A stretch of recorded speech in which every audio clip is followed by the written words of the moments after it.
A new RV resort opened in May of 2024 along the I-5 corridor here in Washington State. We have stayed there, and here's our full campground review.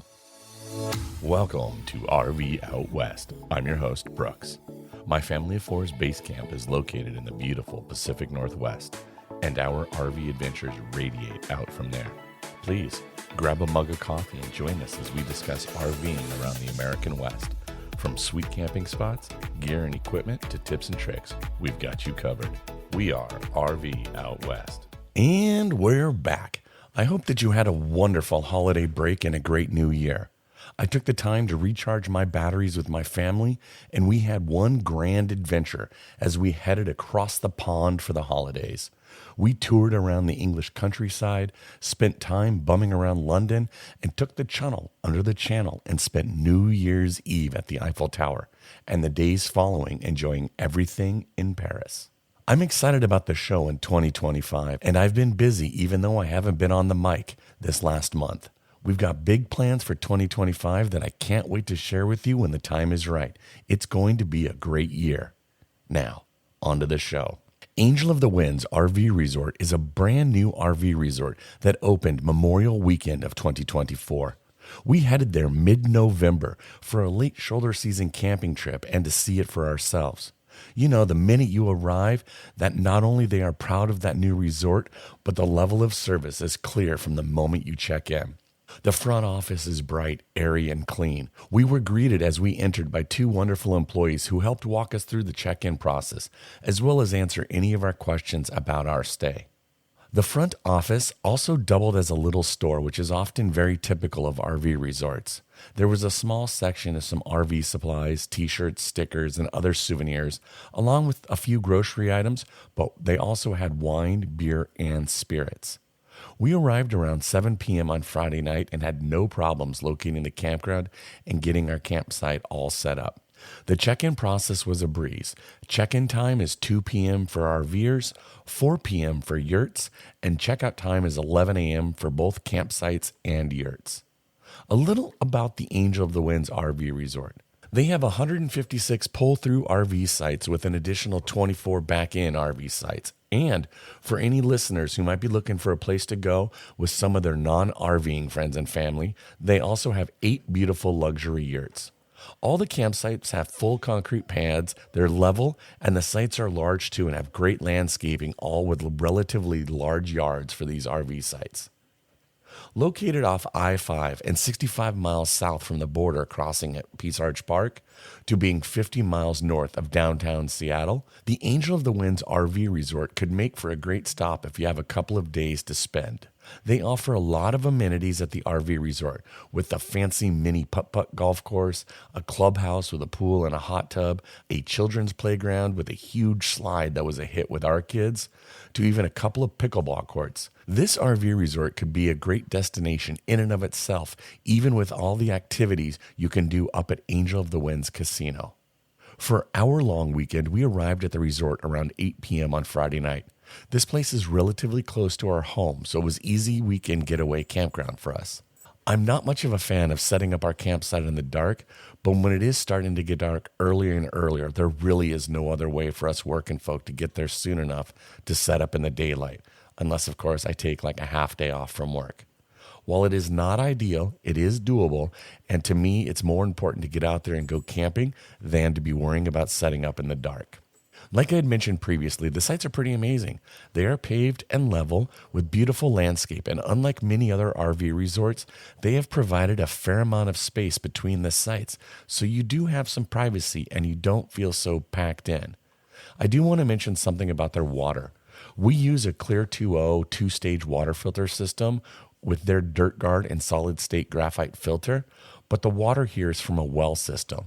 So when I was emptying my Dirt Guard with the remnant water at the conclusion of our trip, it was that yellowish brownish water typical that you would expect from a well system. So keep that under advisement if you're one of those RVers who drink directly from the tap in your RV.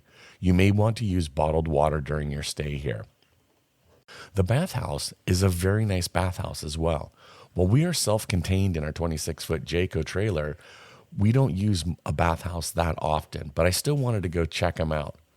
One thing that I will mention though is that in their welcome kit and on their website, they only want RVs that are self-contained. So those with small teardrops, pop-ups, and tent trailers, they try to shy away. In fact, we have some family friends who have a very nice tent trailer, and at check-in, they were asked if they had a bathroom and a flush toilet on board.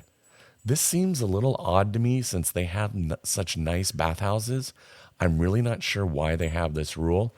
Our friends were allowed to stay, but it's just something I wanted to mention and call attention to.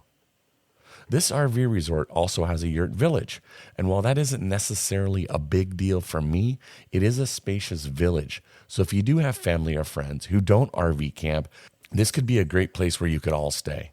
The yurt village itself is a little bit isolated from the rest of the RV sites, so I don't think you would be able to camp close to them, but it really isn't that far of a walk. The pool area is wonderful. It is heated and open year-round and is one of those indoor-outdoor types of pools with the big garage door that can open in the summertime. It also has a hot tub as well. We took full advantage of this amenity during our stay, especially when it was a rainy November weekend. The pool area is really a key focal point to the amenities this place has to offer. Just outside of the pool area is a large gas fire pit. I'm talking like 6 to 8 feet in diameter. It's covered too. So if you're looking for a fun place to sit, visit with friends, have a beverage, and enjoy a fire, this would be a great spot to do that. Could even be a fun place to meet new people too, if that's also something you enjoy doing. The other big fun family amenity here is the putt-putt golf course. It's a well-designed course and fun for everyone. There are not a lot of challenging holes, but it's just hard enough for everyone. Our kids had a blast playing putt-putt, as did I, enjoying playing it with them. You can rent a putter and golf ball in the clubhouse. I'm really not sure what their rules are if you want to bring your own putter and golf ball. Let's pause here and hear a word from our friends over at Camper Alerts. The seasons may have changed, but that doesn't make it any easier to find available campsites. Now, you can get notified of sold-out campsites when they become available with Camper Alerts. Choose your campground, pick your RV-specific filters, and set an alert. It's that simple. Visit camperalerts.com today and start setting your alerts. The Angel of the Winds RV Resort has a free shuttle up to the Angel of the Winds Casino. If you are a table or slot gamer, a fan of food and cocktails, live music, or even bowling, then be sure to include a visit to the casino, as it's something you should do. The Angel of the Winds Casino is 100% smoke-free and to some degree family-friendly. We went up there to get dinner and take the kids bowling. The kids are allowed to walk through the gaming floor, but you can't really stop. You just need to be passing through so you can get access to the bowling alley. One thing to note, during our visit, the shuttle that goes back and forth between the casino and the RV resort stopped running at 6 p.m. in the evening on a Saturday night. It kind of put a damper on our plans as we wanted to take the shuttle up to the casino to have dinner and go bowling with the kids. The casino was about a 10-minute drive from the RV resort, so we did have to drive ourselves, again, which was a little bit of a bummer, as we would have rather have taken the shuttle. I also want to chat about fire pits. In the RV resort rules in the welcome kit, it states the following, and I quote, "Fire pits are available for rent. No other fires are permitted." Now, during our check-in process, I hadn't received my welcome kit, and I was asking them if they had fire rings in the sites. They told me no, and that they rented fire pits for $5 a day. But then they also kind of alluded to me that if there was a vacant site with a fire pit, I could just go grab that one and use it, which I thought was a little odd. We did bring a propane fire pit with us, and we used it all weekend long, and nobody stopped by or said anything about it to us. Even the security that was driving around periodically, keeping an eye on everything in the resort, never stopped and told us that we couldn't use our propane pit. I mention all of this as, again, it just seems like another odd rule. Speaking of their RV resort rules, there are a few other rules that I wanted to mention because I found them interesting and noteworthy. Motorized bikes are for transport in and out of resort only. Now, we bought e-bikes last year. I didn't bring them with us on this trip in November, but I could see how we would want to use them here to ride back and forth between the clubhouse, the pickleball courts, putt-putt golf, etc., and all of these amenities. But I'm not sure I'd ride our e-bikes on the country roads that don't have any shoulder, definitely not up to the casino, and there really isn't much to ride your bikes to go do and see outside of the resort. So it's just kind of odd again. And I had mentioned this other one previously, but it states your vehicle must be self-contained recreational vehicle with built-in kitchen, flush toilet, and a shower. I already mentioned this rule previously when talking about our friend's tent trailer. But again, if this resort has bathhouses for their guests that include toilets and showers, why does one need to be self-contained? It doesn't make any sense. They also have this rule, which I don't think I'd ever seen before. Flags, with the exception of American military branches, American flags, and tribal flags, flown correctly. So those of you who enjoy showing off your college allegiance with your flag are definitely not allowed to fly those types of flags here. So no go Cougs, go Huskies, none of that. Nope.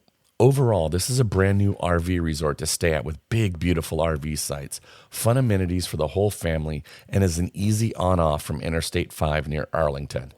If you are traveling along the corridor, this is worthy of a stop. If you are arriving in the evening, and as we all know in November, it can get pretty dark early, it's an easy miss on the turn. They have a big sign that indicates where you should turn, but it's a dark sign, and on a dark night, it's hard to see.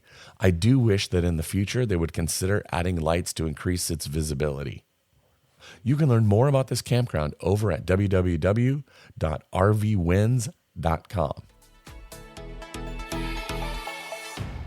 Thank you again for listening to RV Out West. I sincerely appreciate it.